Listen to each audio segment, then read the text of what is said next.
hatred, tribal bigotry, religious supremacy, chaos everywhere. And the damaged people from that contraption across the entire space have helped the political class to institutionalize this. The minute few politically indoctrinated, hateful morons, losers from Yoruba land, who because of one man, a drug dealer, Tifnumbu, decided to want to change the trajectory of the entire Yoruba race. So we called them out. They were not comfortable. To them, it was an act of defending the people they hate, the Igbos, right? They hate the Igbos. But Yorubas don't hate Igbos. Igbos don't hate Yorubas. And I remember that the reason why you have to call out all these tribal bigots from every tribe, wherever you see them, is number one, they are not speaking for you. They are not representing you. So my people, before I allow you guys to watch that particular video in full concerning this thing that be trending, this particular video from this Igbo lady who live in Canada that said that she is going to poison Yorubas and they those. So we Igbos are saying that this particular lady, her character, her words does not represent us. Whatever that she is saying, she's saying it for her own sake. Nobody sent her. I know that a lot is really going on the internet when it comes to this tribal war. But my people, two wrongs cannot make it right. To the extent that some people will go to this South African space and they will be saying a lot of ill things about Igbos, just to make sure that they destroy the image of Igbos. But that does not give this particular lady any right that she wants to poison Yorubas and they do. And this is the reason why everyone needs to be involved in condemning this art, this bigotry, tribalism that is going on the internet, because no one knows where this thing is leading us, where this thing is taking us, my people. Look at where we are today. You guys remember during election 2023, what they did to Igbos in Lagos. How I wish that like the number of people that are coming out to condemn this particular lady right now came out then. I think this thing would have not even gotten to this extent, my people. Like just as I said that whatever this lady said, she's not representing Igbos. She's not speaking on behalf of Igbos. Whatever that is coming to her way, she needs to face it alone, my people. Let me allow you guys to listen to what Mayego said here, because last time when some group of people came out to castigate Oba of Benin, Mayego came out with evidence and said that those people, they are not Igbos. And today, I want you guys to hear what he said concerning this particular lady. Let me allow you guys to watch the video, my people. Last night, a recorded conversation on TikTok made it to other social media platforms like we have done in the past.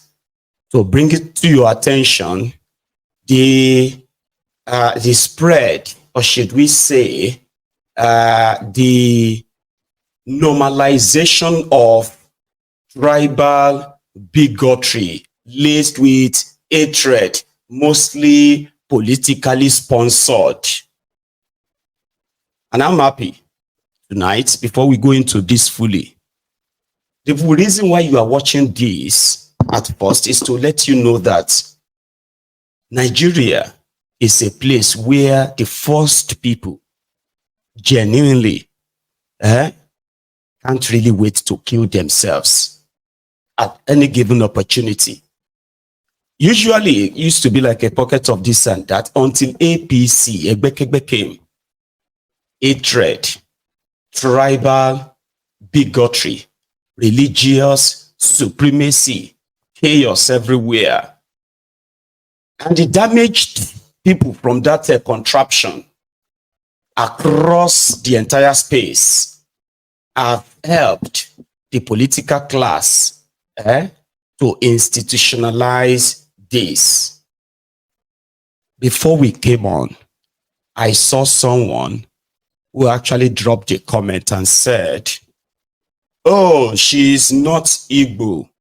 She's probably a Yoruba that speaks Igbo. Continue to defend the Igbos in that slow way. IBO, Igbos. And I get the message.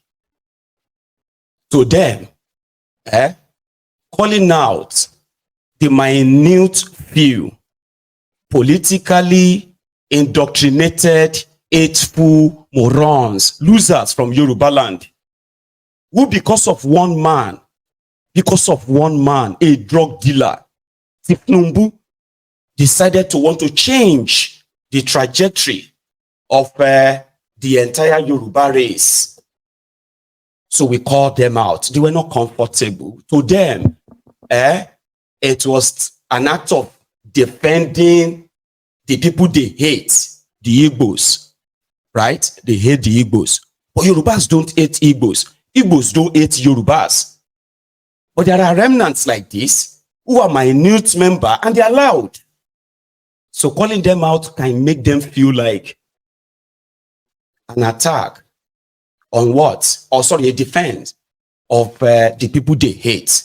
And I remember that the reason why you have to call out all these tribal bigots from every tribe, wherever you see them, is number one, they are not speaking for you. They are not representing you.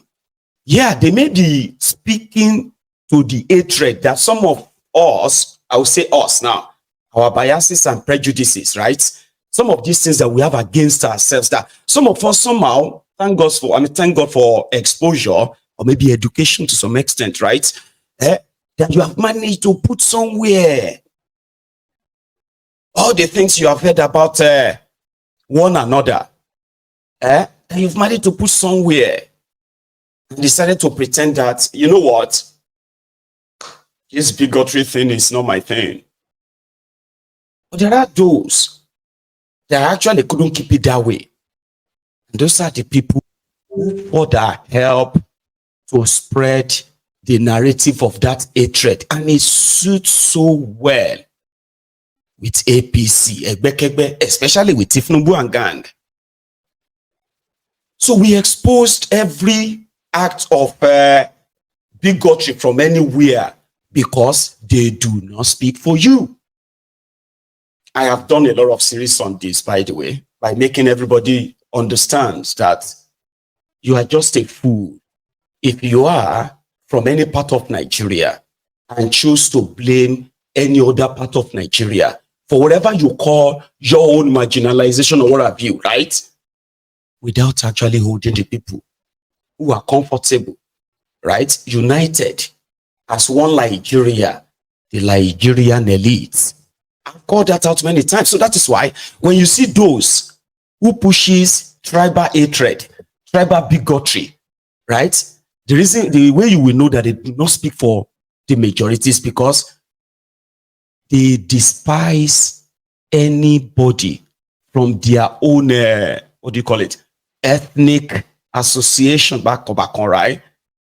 That calls them to order and say, what you are doing doesn't make any sense. All this energy that you are dissipating. I mean, come on, look at us. It is the same hatred they have, or they have been made to have for other people, right? That are not really responsible for them forever, for whatever situation you find yourself, I'll say. So they believe that you are defending the people they hate. Therefore, you are the enemy too. Unfortunately, the only way to destroy tribal bigotry, indeed, is to ensure that you call them out from every space you find them. I came here the last time when some unfortunate souls, unprovoked, launched an attack on the Oba of Benin. And we're like, you know me, I'm always like curious person, right? To the point I wanted to know what happened. And they said, oh yeah, they have been abusing themselves on on TikTok. And because of that, it was the Igbo's response to what? To kind of, in their response to the Benis, abusing the Igbos, okay? So the Benis, the Igbos, therefore, attacked the Oba of Benin and they called him gay, this, that, and all that. I was like, okay, but this seems to kind of like staged. So we dug deeper and we discovered that 4 of them, out of those who were kind of making all those inflammatory statements, when I said unprovoked, usually we will say, if Adeboye say something, you'll be like, Papa, why you know day your day? So you get, why do you have to say that to the, but this Oba no say anything. So we now found out that 2 of them were Yorubas, 1 of them and a BBO man from Akwa Ibom. And I presented all the evidence here, didn't I? Few days after that, another lunatic from South Africa, thinking it was like, an invincible tool, okay, encouraging the Igbos to burn down Lagos. Like, what the heck? Okay, yeah, they said the Igbos must go. Remember that Igbo must go. Then this guy sat in South Africa. You remember that time? And guess what? Majority of the Igbos that came across that condemned the words and the usage and all of that. And we discovered that he had no single investment or anything right there in Lagos, which means those who really have their stuff there will not kind of wake up and say, let us burn everything down. We condemned him here. Have you forgotten? The only way to defeat bigotry, politically sponsored narrative, bigoted narratives, hatred, as you have it in Nigeria, the only way to defeat it, I still believe, is to never stop calling it out. Remember this guy? Fight to the last, with the last blood. It's better you people rise, stop this here nonsense. Igbos who live in Lagos, open your eyes. Don't sleep with your 2 eyes. And when somebody push you, push back. You people should come together now. When they are shouting, Igbos must go. Plan how you defend yourself. Plan how you defend your property. Plan how you throw them inside lagoon. First of all, when he started, go straight to Oba, throw him inside the lagoon. Burn down Lagos. If they want to, if they started this nonsense. What is wrong with you? Nuisance, Lele. You remember? And a lot of Igbos were like, no, he's not speaking for us. Which is true. And we kind of all condemn that here. And I still believe strongly that the only way to defeat this politically sponsored bigotry, like I said as well, I'm not saying we were not raised to be bigoted anyway. We were raised. We just didn't notice it until APC, Egbekegbe, took over Nigeria. And then it became the weaponized tool to keep us, right, energized while we are aiming for our jugulars. And the criminals, they are busy, united, pillaging the land, impoverishing us more, even killing us more. Weaponized. Then we discovered that majority of those who actually promote this narrative of, violence, this hatred, even though you might say it's kind of like a, free world with free speech and the rest, it speaks a lot about them.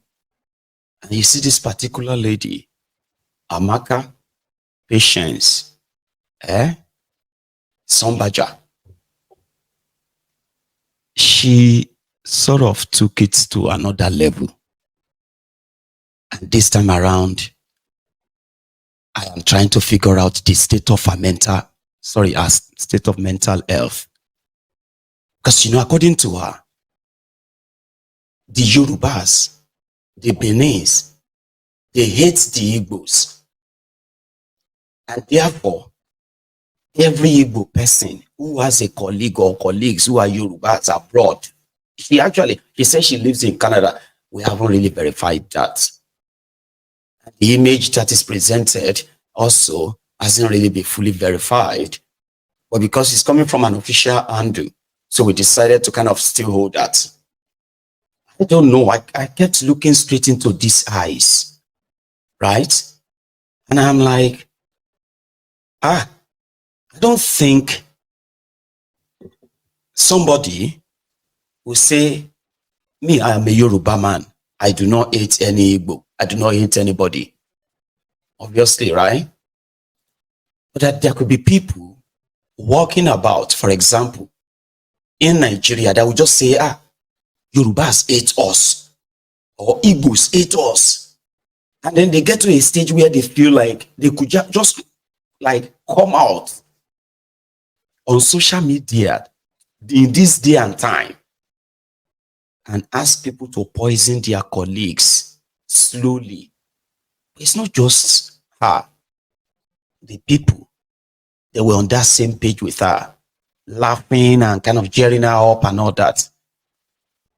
No, this can't be somebody that's been so hot. Like, you want to find out what kind of, like, what do you think the Yorubas or the Beninese did to her personally, which could be like personal experience,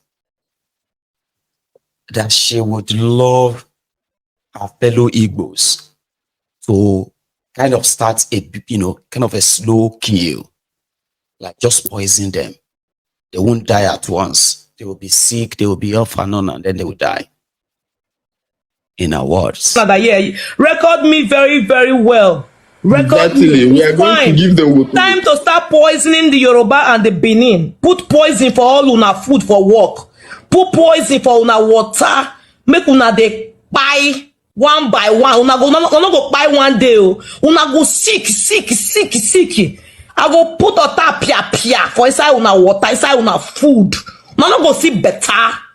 This kind hate when I get for una so. It go last forever. For all of una food. Ota pia. What do they call that one? What do they call that rat? Ota pia. Eat and die. Sniper. I go dey put am for all una food. Sniper. All una food for if I go work tomorrow now, I go put am for Yoruba people food.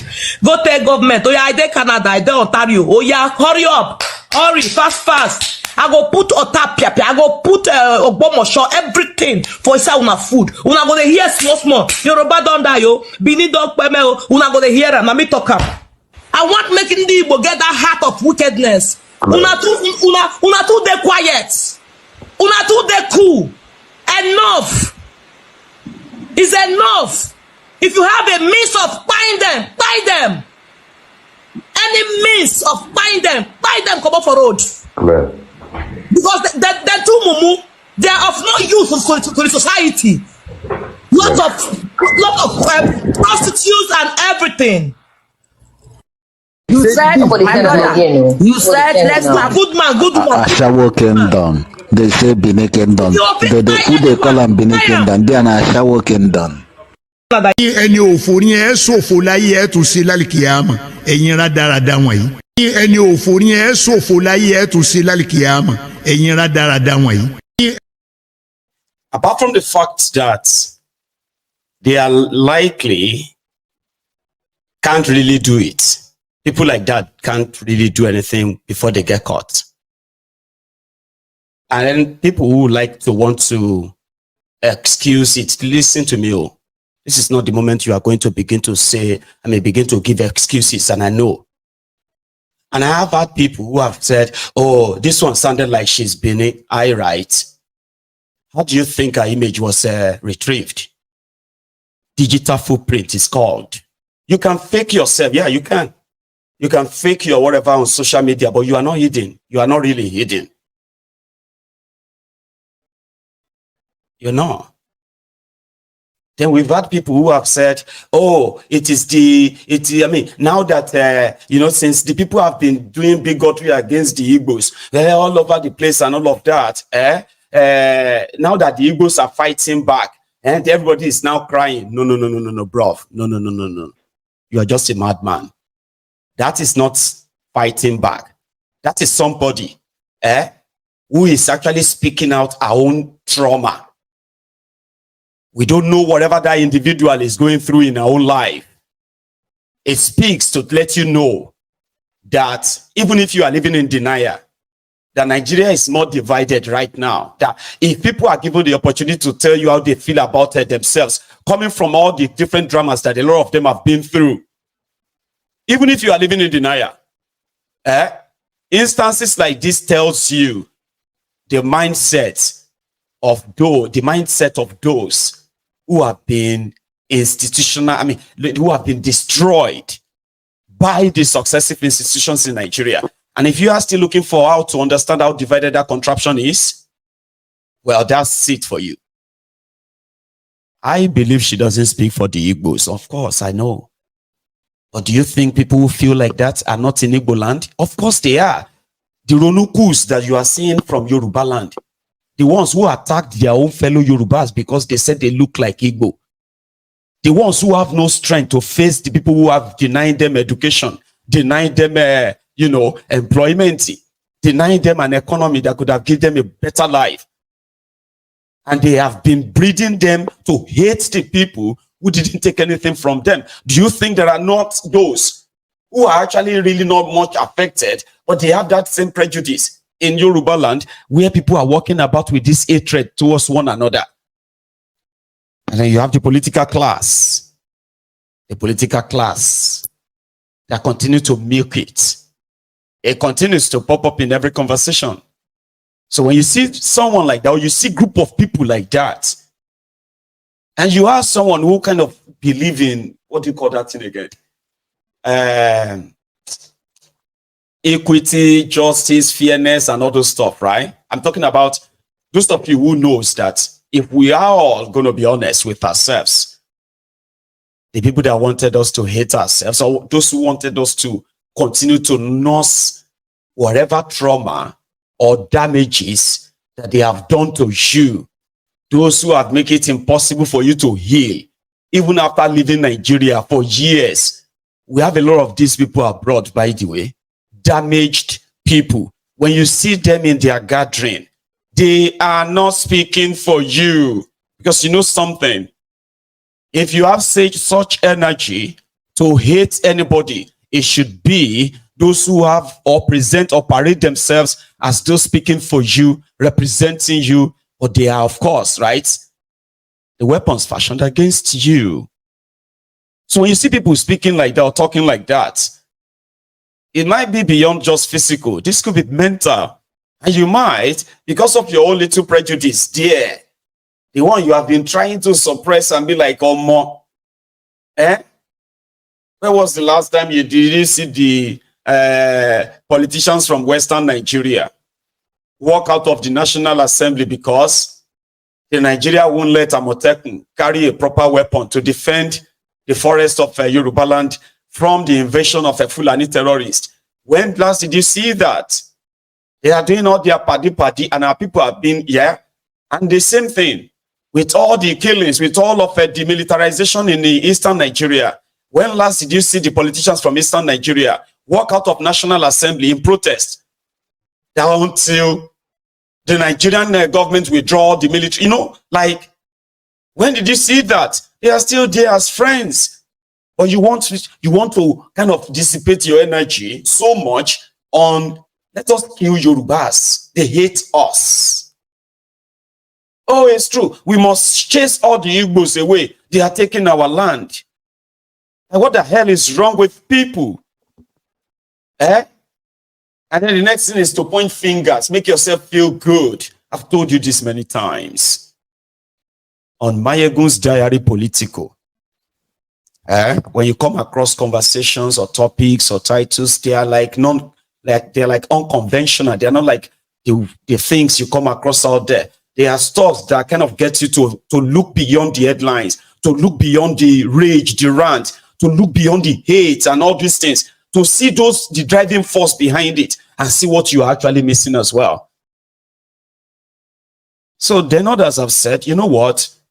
If anyone is here to be convinced that indeed the conversation around everybody go their separate ways, if you have never been convinced before, this should be your moment. It's going to get worse. There is no way out of this. And the way they are pushing it, I fear that, yeah, they probably will have their second civil war before anybody knows it. I mean, you know Rwanda, and then in Rwanda, the Tutsis and the Hutus, the hatred they have towards themselves, the institutionalized hatred at the time, whereby people hated themselves more than they hated the criminal politicians who were actually shortchanging them. Then boom, one of them died in an assassination where they believed that his plane was shot down. He's from a particular tribe. The other tribe became the targeted victims. The bloodshed, bloodlet, like everyone has been waiting for that moment to begin the killing. That's exactly what APC is pushing in that contraption. They've used this division to gain power. Threat, fear, intimidation, and all of those stuff. There is always a time that they can't put a break on it. I support where people, like, this is it now, right? Where if you want to cut down on something and say, you know what, before Nigeria descend into a bloody killing field, where those who are milking Nigeria, their friends from outside Nigeria and the rest of them, where they are going to have something bigger on their hands. There is something that the political class seems to be enjoying because it keeps them in power. It gets people so confused and lost, never to even come together. Not even hunger could bring them together. Can you even believe that? So rhetorics like this are to be condemned from wherever they are coming from. You call them out because they are not speaking for you. They are leading you to that dark hole. From every tribe, you see them push narratives like this. Whether they are doing it from their unstable mental health, or they are doing it from the position or from the corner of their trauma or damages done to them by Nigeria or by anyone. This should be called out, and individuals engaged in this should be punished. And those of you who are still holding on to this contraption, for how long, Guy? For how long? I'll keep asking that. For how long? Welcome to Shammer's News TV.